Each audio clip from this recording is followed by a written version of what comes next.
de cómo hagamos el procesamiento de nuestros alimentos, pues vamos a garantizar de que tengamos o no tengamos microorganismos.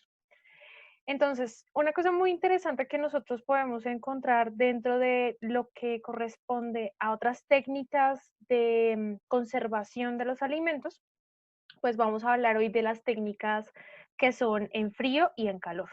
Hoy vamos a hablar de la liofilización y vamos a hablar de la liofilización y de la deshidratación. Entonces, particularmente, buenas tardes, Samuel. Entonces, ¿qué vamos a encontrar? Vamos a ver que dependiendo del tipo de alimento que tengamos, vamos a poder utilizarlo de una manera en específico. Entonces, nosotros sabemos que en su mayoría, ¿qué queremos?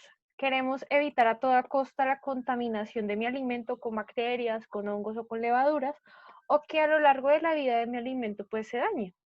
Entonces, dentro de las técnicas de preservación, pues ya hemos visto algunas, como la pasteurización, donde hacíamos un tratamiento con calor, y hemos hablado en cierta medida de esa conservación que podíamos tener en latas de los diferentes alimentos.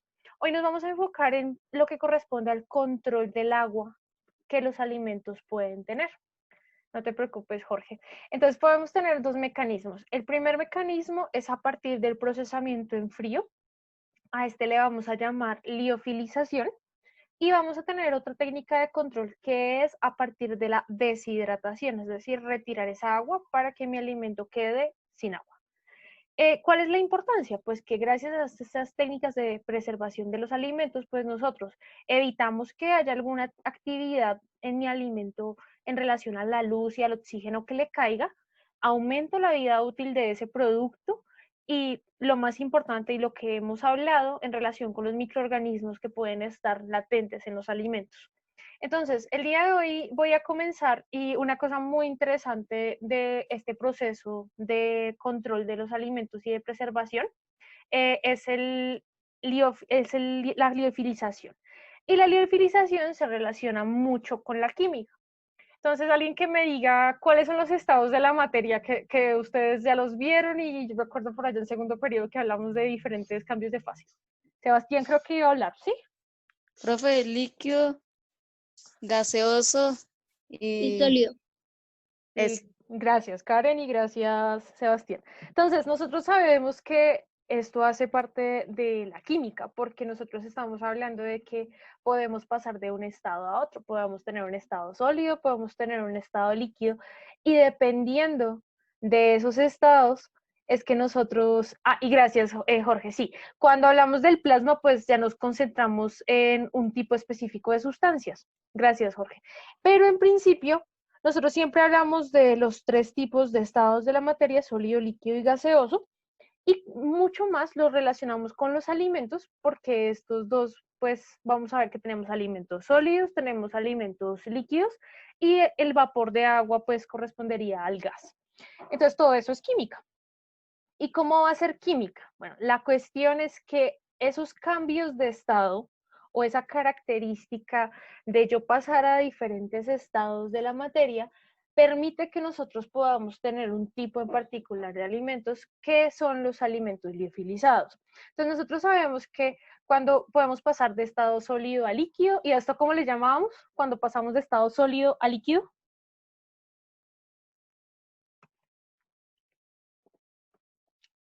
De sólido a líquido. Ahí lo tienen en la imagen. Fusión. Sí, señorita. No podemos pasar de líquido a gaseoso, y a ese, ¿cómo le llamamos?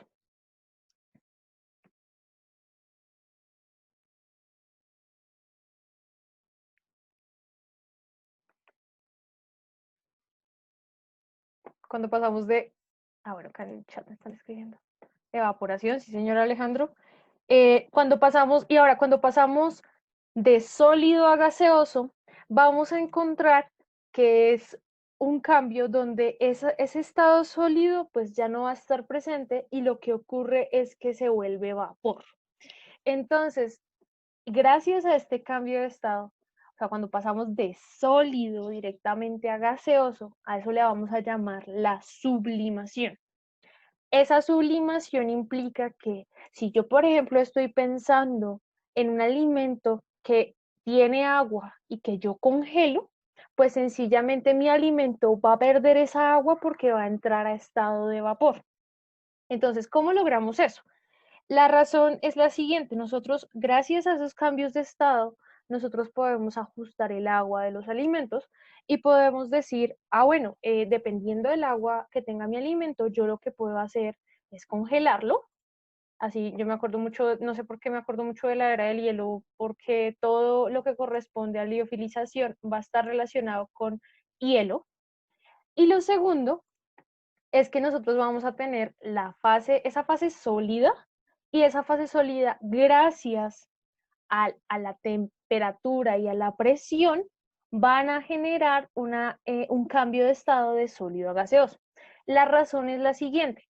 Dentro de la materia, dentro de lo que nosotros conocemos como estado sólido, estado líquido y estado gaseoso, nosotros vamos a encontrar un punto, por ejemplo, si nosotros relacionamos la presión y la temperatura, que si se acuerdan de esas leyes que nosotros veíamos de los gases en el segundo periodo, dependiendo de cómo estaba la relación de la presión y de la temperatura, podíamos hablar que en una olla a presión, al aumentar yo la presión, puedo cocinar más rápido mis alimentos sin necesidad de tener que estar aumentando demasiado la temperatura. Entonces pensemos en lo siguiente, todas las sustancias van a tener un punto dentro de esa relación entre la temperatura y la presión que se llama el punto triple, que es donde la sustancia, hablemos del agua, por ejemplo, se encuentra en los tres estados al mismo tiempo. Entonces, es raro pensar en esto, ¿no? Que puede estar en los tres estados al mismo tiempo. Pero pensemos que como es química, pues estas moléculas están interaccionando entre ellas, tienen puentes de hidrógeno, tienen unas conformaciones estructurales que hagan que, dependiendo de la temperatura y de la presión, yo pueda estar hablando de que tengo vapor cuando aumento la temperatura, o cuando aumentó la presión puedo estar hablando de que tengo hielo, o que en medio de esa temperatura y de esa presión yo puedo tener agua. Entonces, ¿qué ocurre con la sublimación? Cuando nos vamos por debajo de ese punto triple, es decir, cuando reducimos la temperatura y reducimos la presión, pues ese hielo puede pasar directamente a estado de vapor. Y por eso es que a esto le llamamos la sublimación. Si yo paso de hielo a vapor, pues esa agua no va a quedar en fase líquida, sino que directamente va de sólido a gaseoso. Y esto es lo que nos va a permitir hablar de nuestro primer tipo de preservación de alimentos, que es la liofilización. Básicamente, en la liofilización, lo que yo hago es que tengo un alimento. Vamos a ver que podemos tener alimentos ya preparados, por ejemplo, sopas, o podemos tener alimentos libres como frutas o como verduras. A este proceso también se le llama secado en hielo o freeze dry. Y lo que ocurre es que yo tengo mis ingredientes, los congelo, y gracias al proceso de secado y a esa relación entre presión y temperatura, es que yo puedo eliminar esa agua sin necesidad de pasarla a estado líquido y formar el vapor de agua. Por tanto, mi sopa va a tener todos los ingredientes, todos los constituyentes iguales, pero no van a estar en estado sólido ni en estado líquido, sino que sencillamente el agua se va a perder y todo el agua que tiene ese alimento, pues se va a retirar, por así decirlo, en estado de gas. ¿Eso qué implica? Que mi comida va a tener las mismas propiedades nutricionales, a diferencia de si yo cojo la sopa, la hiervo, porque en el proceso de hervirlo para tratar de retirar esa agua, pues estoy en cierto sentido dañando las sustancias que pueden ser, eh, que se pueden descomponer fácilmente con la temperatura alta. Entonces, ¿ustedes qué ventajas creen que puede tener congelar los productos? Alguien que me diga, ¿qué ventaja usted cree que le puede dar congelar esos productos y pasarlo directamente a gas dentro de los que están acá en la llamada?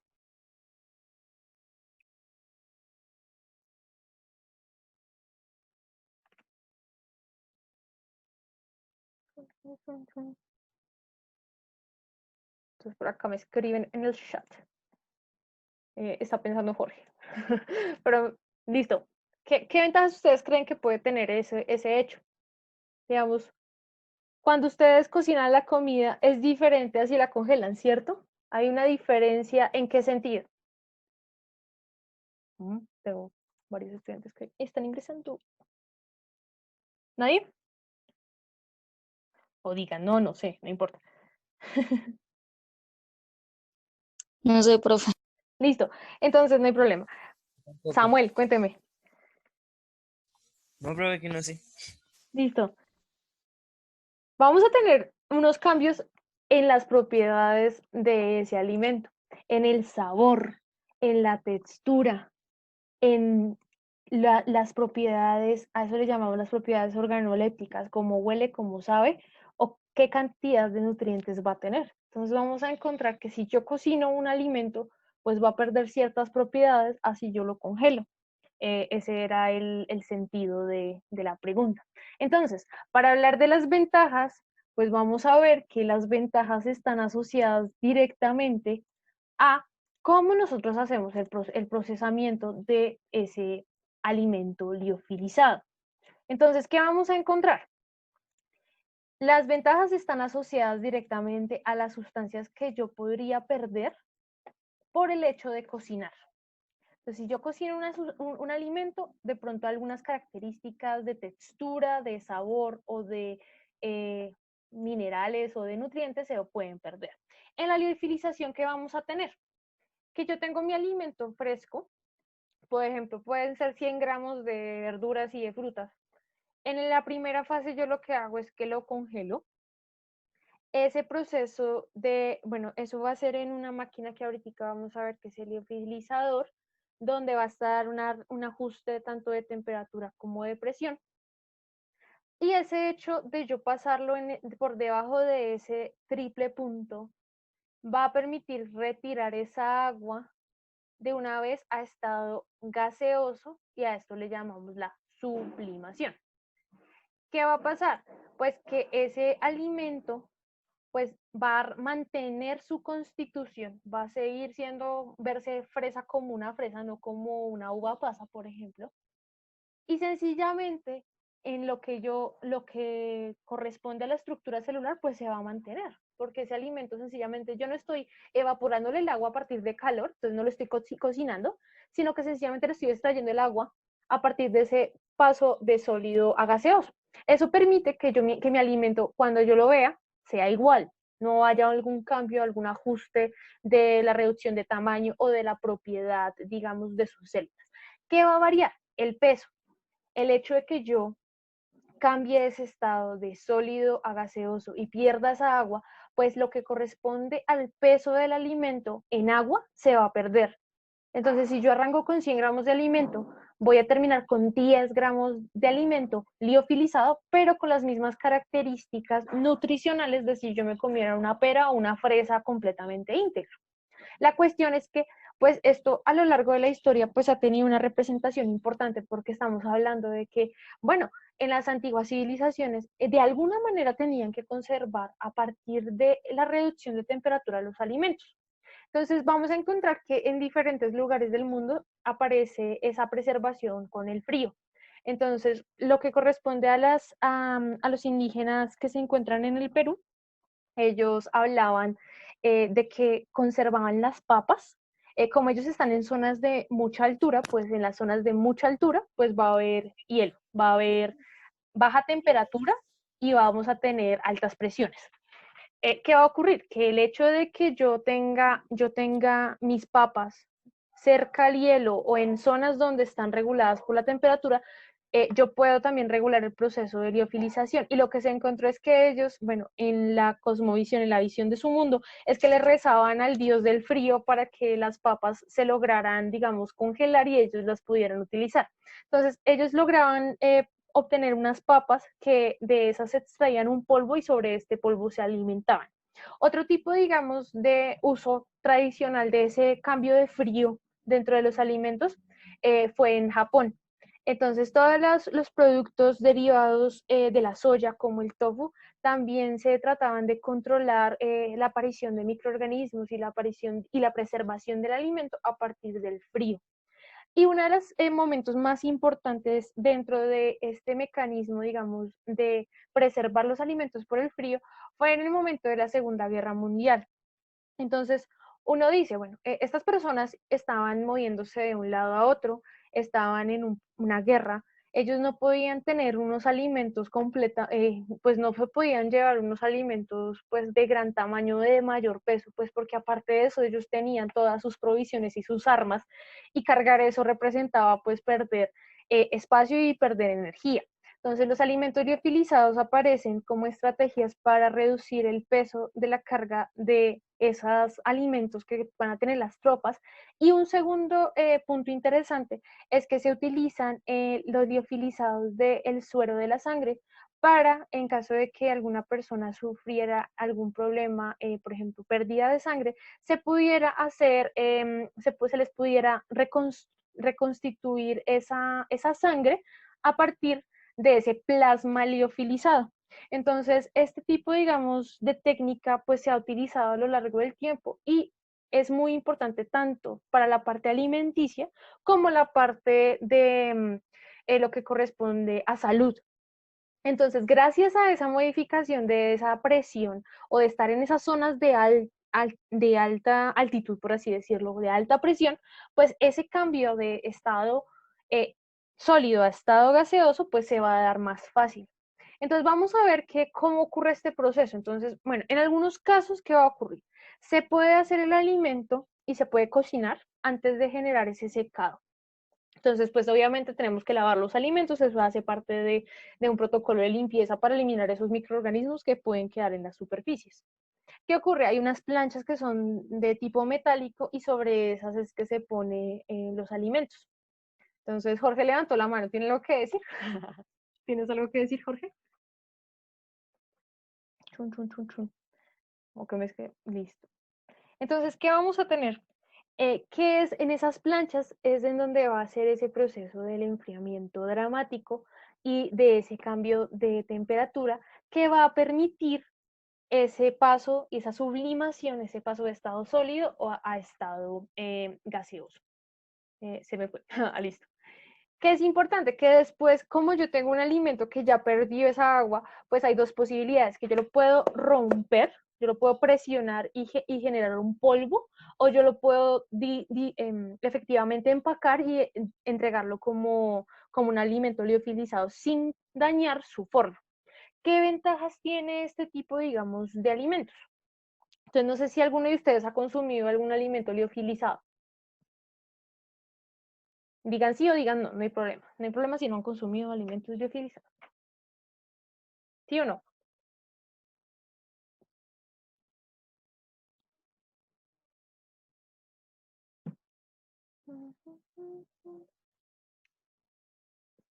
¿Alguien ha consumido algún alimento liofilizado? ¿O no saben si consumieron algún alimento liofilizado?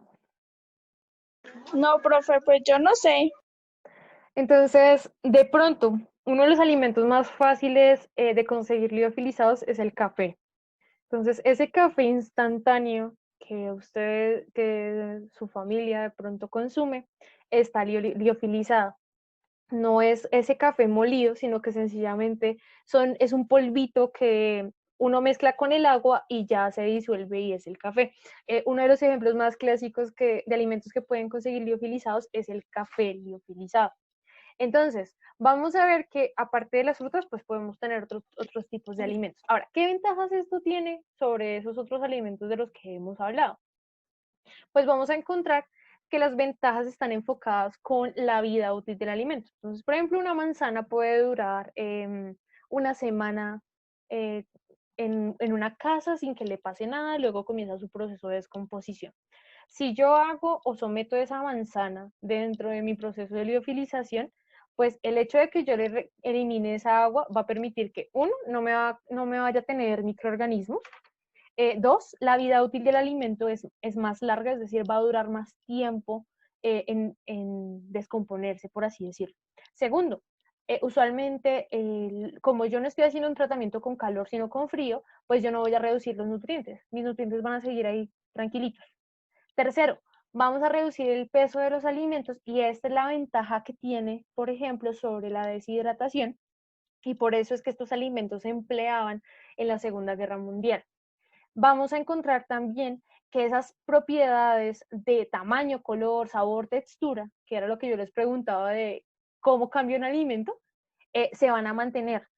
¿Qué va a pasar? Que si yo quiero, digamos, no sentir como que cruje el alimento, lo que hago es que lo reconstituyo y para eso lo que hago es incorporarle agua para que se vuelva a hidratar.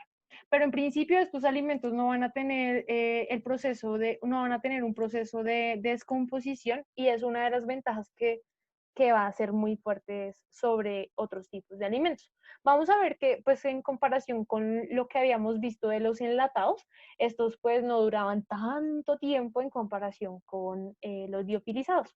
Entonces vamos a ver este primer video de cómo es ese mecanismo para yo lograr ese cambio de estado sólido a estado gaseoso.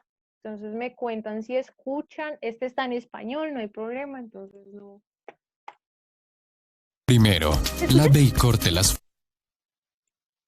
¿Se escucharon ahí? Sí, dígame que sí, dígame que no. Señora, Sí, profe. Primero, lave y corte las frutas, verduras u otros materiales preprocesados de manera uniforme y cárguelos en las bandejas de productos. El material se transporta mediante carro y el riel a la sala de congelación rápida. En aproximadamente 2 a 3 horas, el material estará completamente congelado a menos 35 grados centígrados. El sensor transmitirá los datos detectados al PLC y los mostrará en la pantalla.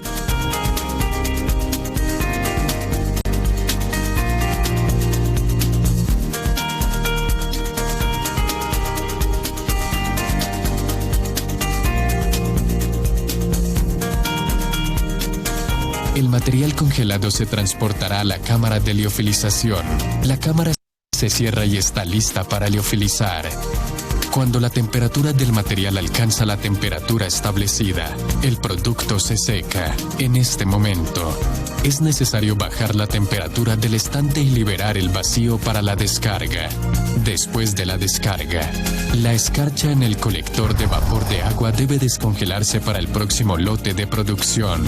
Por lo tanto, la liofilización debe producirse en lotes y el intervalo entre cada lote es de aproximadamente 1 a 2 horas. Los materiales liofilizados deben empacarse rápidamente. El producto liofilizado es 100% natural. No contiene aditivos, conservantes, no pierde su integridad, no cambia de color, puede retener el 99% de ingredientes nutricionales, sustancias biológicamente activas o efectivas. La tecnología de liofilización es la tecnología más prometedora en los campos de alimentos, medicina y productos biológicos. Los inversionistas son bienvenidos a contactar. Entonces, esta es una de las, bueno, al final ahí estaba hablando de promoción. ¿Qué es importante? Pues que ese hecho de que yo reduzca la presión y reduzca la temperatura, pues va a permitir esa transformación y eso es lo clave en estos alimentos. Vamos a ver que la aplicación de la liofilización no solo está dada a alimentos, sino que también las podemos tener en los medicamentos. Entonces, por ejemplo, todo lo que corresponde a extractos de plantas medicinales, usualmente se les retira el agua para poder ponerlos, por ejemplo, en tabletas para que la gente los consuma. A diferencia de, por ejemplo, tener un extracto de una planta líquido que ocupa un mayor volumen y que de pronto no se puede dosificar de una manera tan fácil. Entonces, este es uno de los puntos como interesantes de este tipo de alimentos. Vamos a ver un segundo grupo que corresponde a los deshidratados. Entonces, veíamos que en el comienzo de nuestra charla hablábamos de que tenemos un mecanismo, vamos a hablar del agua. Entonces, ya vimos que cuando nosotros hacemos el proceso de liofilización, vamos a hablar de esa agua que se va a perder, por así decirlo. Ahora, vamos a hablar de la deshidratación. Alguien que me diga qué es la deshidratación, de cuando ustedes, digamos, normalmente alguien les dice está deshidratado. ¿Qué significaría deshidratar?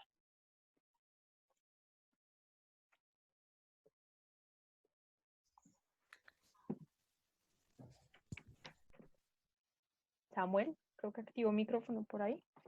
O Mateo. ¿Qué sería deshidratar?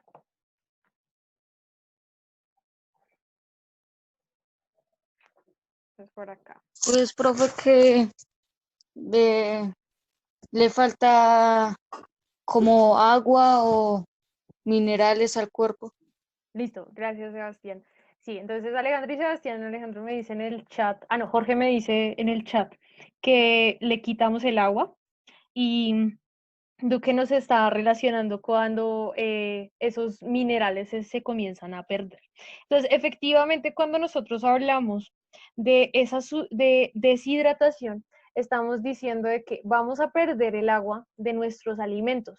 ¿Eso qué significa? Que nuestro alimento, si comienza a perder agua, pues no va a ser igual a cuando está íntegro. ¿Eso qué significa? Que se va a comenzar como a volver, piensen en las uvas pasas. Entonces se van a comenzar como a arrugar, se ven diferentes. Esa es una diferencia frente a los liofilizados, porque en los liofilizados pues tenemos el alimento completamente íntegro. Si pudiéramos meter la manzana completa en el liofilizador, saldría una manzana completa sin una pérdida de esa composición de esas células. Entonces, ¿qué vamos a tener? Bueno, dentro de esa deshidratación, nosotros vamos a ver que hay un momento muy importante en los alimentos y es que cuando ellos comienzan a perder agua, pues es un momento necesario porque esos microorganismos ya no pueden tomar esa agua y aprovecharse de ella para crecer. Segundo, pues si los alimentos se deshidratan, pues yo básicamente voy a tener la estructura o la fibra de ese alimento y algunos nutrientes de este. A lo largo de la historia, pues hay un momento muy importante y de hecho esto hace parte de los años antes de Cristo, hace 12.000 años antes de Cristo, pues las primeras personas que hablamos que trabajaron con alimentos deshidratados fueron en el Imperio Romano. También en las zonas al comienzo, por así decirlo, de la historia de la humanidad, utilizaban técnicas para preservar los alimentos, donde lo que hacíamos era retirar el agua de 3 maneras diferentes. Entonces, la primera manera corresponde a cuando yo cojo el alimento y le pongo humo. A eso le llamamos la comida ahumada. Esa propiedad de esa liberación de esas partículas del carbón y ese vapor que se le impregna a los alimentos, pues hace que este alimento se pueda preservar por más tiempo, pues porque los microorganismos no pueden crecer sobre él. Entonces, ¿qué otra cosa que nosotros podemos ver? Es que si nosotros comenzamos a hacer un retiro de esa agua continua, pues el alimento se va a secar y va a perder pues su composición básica. ¿Qué significa esto? Pues que esto va a ser una de las diferencias que va a tener frente a la liofilización. Segundo tipo de deshidratación. Entonces, listo, acá yo le pongo el humo y el alimento va a quedar ahumado. Segundo tipo, cuando yo le pongo temperatura para reducir esa agua, para que esa agua pase de estado líquido a estado gaseoso, para que se evapore. ¿Qué va a pasar? Por ejemplo, lo que vamos a tener es que a lo largo del tiempo, pues vamos a depender de la temperatura a la que se realice la deshidratación, vamos a tener alimentos de este tipo, como les muestro aquí abajo. Tercer tipo de deshidratación, que correspondería a la deshidratación osmótica. Y es que yo cojo sal, por ejemplo, cuando, por ejemplo, el pescado salado o la carne salada. Este es un mecanismo para yo preservar mis alimentos porque lo que yo hago es que al impregnarlo de sal, él va a comenzar a botar el agua, va a comenzar a liberarla. Y el hecho y el hecho de que yo comience a perder el agua, pues permite que ese alimento se preserve a lo largo del tiempo. O sea, alimentos que están, por ejemplo, inundados de sal o cubiertos de sal, pues no van a preservar tanto sus características, pero se les va a aumentar el sabor, eso es uno. Y dos, esos microorganismos difícilmente van a crecer en sal. Vamos a ver por qué. Entonces, ¿qué ocurre con la deshidratación? Entonces va a ser igual a la imagen que les pongo acá de Homero. La mayoría de los alimentos deshidratados están eliminando entre el 70 y el 95% de agua. Entonces, ¿qué ocurre? Que una vez yo tenga mi alimento deshidratado, si yo voy a alimentarme de este y no me da fastidio, por ejemplo, porque como varían las características organolépticas, yo lo que hago es llenarlo de agua y el alimento se va a reconstituir. Entonces, voy a parar acá porque ya se me va a acabar el tiempo de, de la presentación. Entonces, vuelven a entrar. ¿Listo, chicos?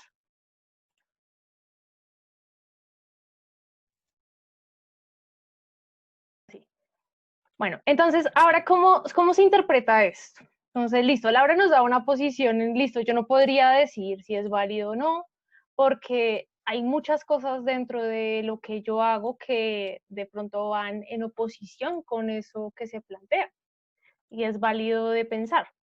Entonces, quiero que piensen en lo siguiente. Por ejemplo, acá hay un cómic.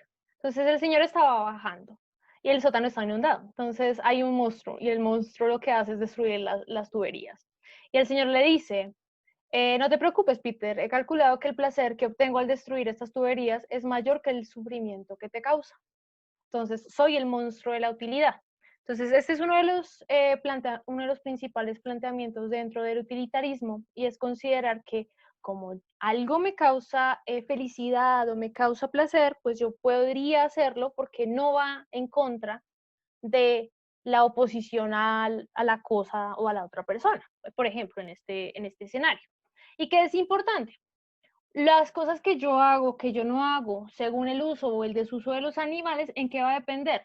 Pues no va a depender de la felicidad, sino que sabemos que la experimentación va a depender de todas esas variaciones en relación a la investigación que se está estableciendo. Por tanto, el utilitarismo se aplica dentro de la investigación, porque yo uso mis ratones, yo uso mi perro, yo uso mis micos, porque yo quiero entender ciertas cosas de las enfermedades, y conocer eso de las enfermedades va a disminuir el riesgo de muerte de las personas. Por tanto, hay un aumento, hay un fin mayor en contraposición de pronto a la causa opuesta, que es maltratar al animal.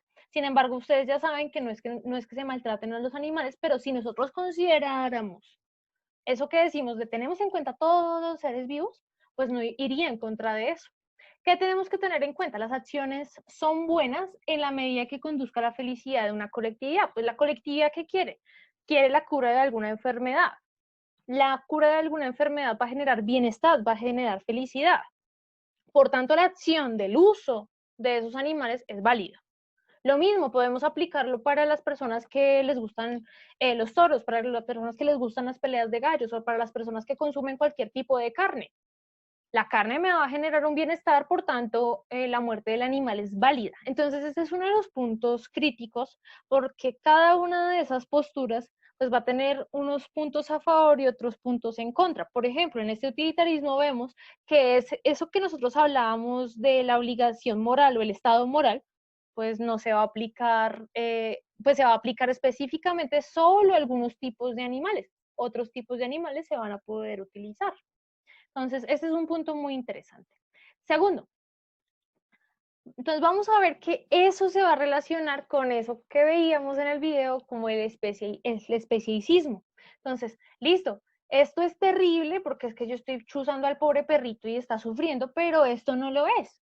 Entonces, esto depende de qué, de ese utilitarismo, porque pues el cerdito si me lo como, a ya sí yo quería sacrificarla y tener las porciones de carne. Pero si nosotros pensáramos el mismo escenario con un animal como un perro, uno dice, esto es terrible. Sin embargo, en la consideración de la segunda postura de que los seres vivos sienten, pues ambas son formas de seres sintientes, por tanto, ambos deberían tener esa misma consideración moral que tenemos, ¿no? Listo. Segunda postura, que está enfocada a los derechos de los animales. Entonces, todos los individuos tienen valor. Aunque yo vaya a hacer algo con ellos, no debo cruzar la línea de romper esos derechos de los individuos. Y uno de los gestores de esta postura es Tom Regan. Este hombre escribe unos libros en relación a esos derechos de los animales, y para complementar lo que les voy a poner del primer caso que vamos a hablar, del uso de conejos en cosmética, les voy a poner una porción de un tema que él trabaja desde la parte de la naturaleza. Entonces, en este sentido, la cuestión con los derechos de los animales es que, en teoría, deberían reducirse o eliminarse el uso de animales en la ciencia, ese uso extensivo de la agricultura, y la eliminación de la caza deportiva y todo lo que es tomar animales y matarlos. ¿Por qué? Porque los individuos tienen, tienen un valor. Y eso es considerar que todos hacen parte de algo y por tanto debo tener mi consideración moral sobre todos. Por tanto, este hombre pues cabe dentro de la segunda postura que nosotros veíamos, porque vamos a considerar de que los animales van a tener un valor, van a tener deseos, memoria, percepción, intención, autoconciencia, y ese escenario hace que nosotros debamos considerarlos y ajustarle y darle unos derechos. ¿Y qué es importante? Pues que esos derechos están relacionados directamente con esas percepciones que pueden tener los animales. Entonces, por tanto, una cosa muy interesante de este autor es que va a trabajar cuatro partes interesantes en lo que les voy a poner de la lectura, que está relacionada con la igualdad del respeto, o porque, por ejemplo, cuando alguien me empuja o alguien me golpea, cómo yo debería responder ante eso. Y eso está relacionado directamente con la palabra derecho. ¿Qué es el derecho? ¿Y quién tiene derecho moral?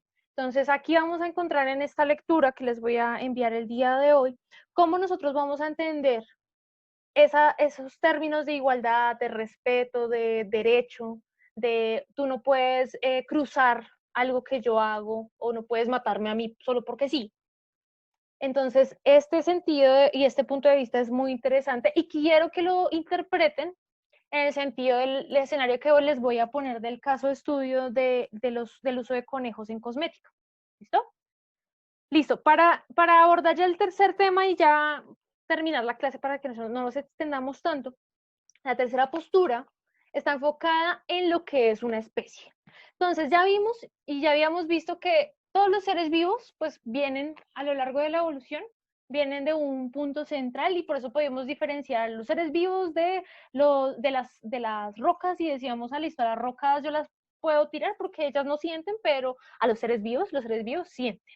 Entonces hay una relación directa entre yo cómo voy a utilizar a esos animales y va a depender de la especie. Las especies van a tener unas variaciones y esas variaciones vamos a tratarlas en relación a la experimentación. Es decir, van a haber animales que sí voy a poder utilizar porque a lo largo de ese conocimiento de esa especie me permite entender de que sí puedo utilizarla dentro de mis experimentaciones.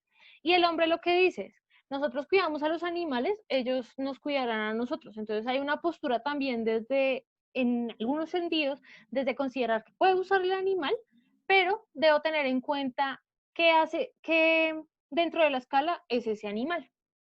Entonces, una cosa muy interesante que este autor habla, Rowling en el año 2003 habla, y dice que cuando nosotros comenzamos a lo largo de nuestra vida a utilizar a los animales, nosotros no veíamos algún problema en generar algún derecho para ese animal, porque nosotros ya sabíamos que pues lo estábamos utilizando por un bien para nosotros. En el momento en que nosotros comenzamos a tener el conocimiento del dinero o en que vamos a tener ganancias con ese organismo vivo o que vamos a tener una productividad, un avance médico, se comienzan a establecer leyes para darle derechos a esos animales, porque si nosotros tenemos en cuenta la explotación de los animales por la ganancia, pues no vamos a tener en cuenta esos derechos. Y por eso es que los intereses deben tenerse en cuenta. Entonces, ¿qué significa esto? Que a lo largo del tiempo no hablábamos de derecho de los animales, pero en el momento en que nosotros empezamos a ver un bienestar económico, gracias a ellos es que comenzamos a definir que habían derechos. Y por eso es que dentro de las consideraciones de la integridad de la especie, pues se debe dar validez a utilizar los animales, pero a dar unas protecciones legales a ellos en relación a cómo los estoy utilizando. Finalmente, cuando nosotros hablamos de lo bueno y de lo malo, pues nosotros vamos a depender mucho de esas tres posturas que veíamos. Entonces, cuando hablamos de ética de la virtud, acá nosotros estamos diciendo que es prioritario dentro del uso de animales. ¿Será que yo debo utilizarlos porque gracias a ellos el desarrollo de las vacunas se ha implementado? Entonces, podemos tomar la postura de sí o podemos tomar la postura del no, pero la ética de la virtud se basa en que depende de lo que yo quiera hacer y cómo es mi relación con esos animales. En ese sentido, se dan unas prioridades de pensar de sí puede utilizar los animales, pero hay unas precauciones, y por eso se basa mucho en esa consideración de los derechos de los animales. Entonces, para finalizar, la idea de esta semana es la siguiente. Vamos a trabajar una lectura de Tom Regan. No sé si ya están viendo mi pantalla, ¿me pueden decir? No. Rayos. Listo. Bueno, les voy a mandar esta lectura que me llamó mucho la atención, que es Derechos Animales y Ética Medioambiental. Y es la idea es que ustedes hagan una lectura de esta. No les voy a pedir mapa, no les voy a pedir mentefacto, no les voy a pedir resumen. Lo que me interesa es que si yo les pregunto sobre algún derecho moral, ustedes puedan dar alguna respuesta de este. Esta les voy a dejar, esta asignación, la idea es que ustedes van a ver dos partes. La primera parte es este documento. De este documento va a haber preguntas para el examen final. Y la segunda va a ser lo que les voy a enviar del caso del uso de conejos en cosmética. Entonces, ¿cuál es la idea? Yo les voy a mandar esto desde ya para que lo tengan en cuenta porque el periodo se acaba el 28 de agosto. Estamos casi a 24 días de que se acabe el periodo. Tercer periodo. Entonces, les voy a mandar esto desde ya para que ustedes vayan revisándolo y vayan sabiendo de esos derechos y de esas consideraciones éticas. Y les mando adicionalmente la parte de uso de animales en cosmética. ¿Qué deben hacer? Solo deben leerlo y responder una pregunta que les voy a poner, pero la tienen que responder en una página que les voy a poner. Entonces, les presento una página. ¿Pueden ver esta imagen? Sí. Esta es una plataforma que se llama Padlet. No sé si la han usado. Entonces, en esta plataforma la idea es que yo les pongo una pregunta y ustedes dentro de la plataforma escriben la respuesta. Entonces, yo creo acá un tema y ustedes van a responderlo. Entonces, como vamos a hablar de animales en cosmética, vamos a enfocarlo un poco a lo que nosotros utilizamos en nuestras casas. Entonces, yo les envío este link con la pregunta y ustedes tienen toda la semana para responder esa pregunta que les voy a hacer. La idea es que ustedes escriban su respuesta y opinen sobre los comentarios de sus compañeros. Entonces, ahí ustedes pueden ponerle 5 estrellitas, 4 estrellitas, como quieran. ¿Listo? Entonces, ¿alguna pregunta sobre la asignación de esta semana? Díganme que no y ya. Listo. Sí, profe, ¿por dónde va a mandar lo que va a mandar? No. Listo, lo mando por el Edmodo. Entonces, en el Edmodo van a recibir 3 cosas. La lectura de la que les acabo de hablar, que va a estar enfocada para el examen final. 1. Les envío esta página de Padlet para que ustedes incluyan, respondan la pregunta que les voy a hacer. Vamos a trabajar cosmética, ¿listo? Entonces, cada uno piensa en todas las sustancias que ustedes utilizan en la casa. Y quiero que lean conscientemente sobre el uso de animales en cosmética para que nuestra otra clase hagamos debate. La otra clase, yo hablaré por ahí unos 10 minutos de antecedentes históricos de uso de animales en cosmética, pero quiero que nos enfoquemos en el debate. Entonces, yo lo subo en Edmodo y entonces ya saben qué van a recibir. ¿Listo? Entonces, voy a dejar de compartir. Nuevamente vuelven a entrar y arrancamos con química. ¿Listo?